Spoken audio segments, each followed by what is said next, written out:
முதல்ல நம்ம விஸ்வகுரு, அதாவது உலகத்திலேயே இப்படிப்பட்ட ஒரு பாரத பிரதமர் இதுவரைக்கும் நம்மளுக்கு சுதந்திரம் கிடைச்சு 75 வருஷத்துக்கு மேல ஆகுது.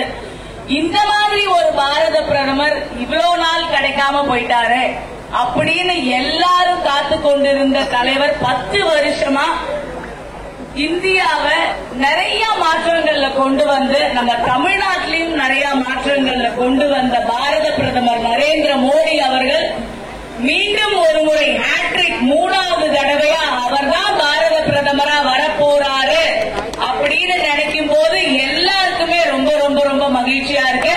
அதுல உங்க எல்லாருக்கும் ஏதாவது மாற்று கருத்து இருக்கா? கண்டிப்பா கிடையாது. உலகத்துக்கே அந்த மாற்று கருத்து கிடையாது. இவங்க எல்லாருக்கும் என்ன யோசனை, என்ன பயம் அப்படின்னா, 3வது முறையும் வந்தா நம்மளால இதுவரைக்கும் பண்ணிட்டு இருந்த ஊழலோ, இதுவரைக்கும் பண்ணிட்டு இருந்த இந்த பாகிஸ்தான் இந்த பார்டர்ல இருக்கிற பிரச்சனை, சைனால இருக்கிற பிரச்சனை எதுவுமே இல்லையே. இதெல்லாம் நம்ம இதை வச்சுதானே அரசியல் பண்ணிட்டு இருந்தோம், ஜாதியை வச்சுதானே அரசியல் பண்ணிட்டு இருந்தோம். இதெல்லாம் இனிமே பண்ணவே முடியாது.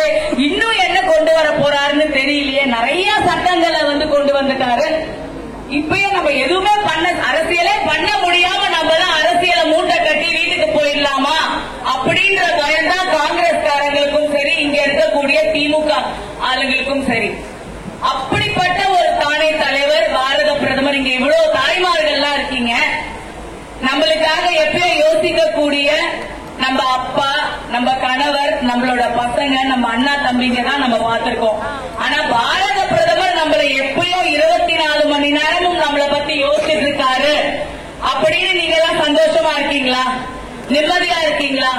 பல எண்ணங்கள், அதாவது பல திட்டங்கள், பல விஷயங்கள் நம்மளுக்காக பண்ணிக்கிட்டே இருக்காரு அப்படின்னு நினைக்கும் போது, அதனாலதான் நம்மளால 33% இவ்வளவு வருஷமா பேச்சு முறையிலேயே இருந்துட்டு இருக்கக்கூடிய விஷயம் இப்ப அமலுக்கு வந்திருக்கு அப்படின்னா அதற்கு காரணம் நம் பாரத பிரதமர் நரேந்திர மோடி அவர்கள் மட்டும்தான்.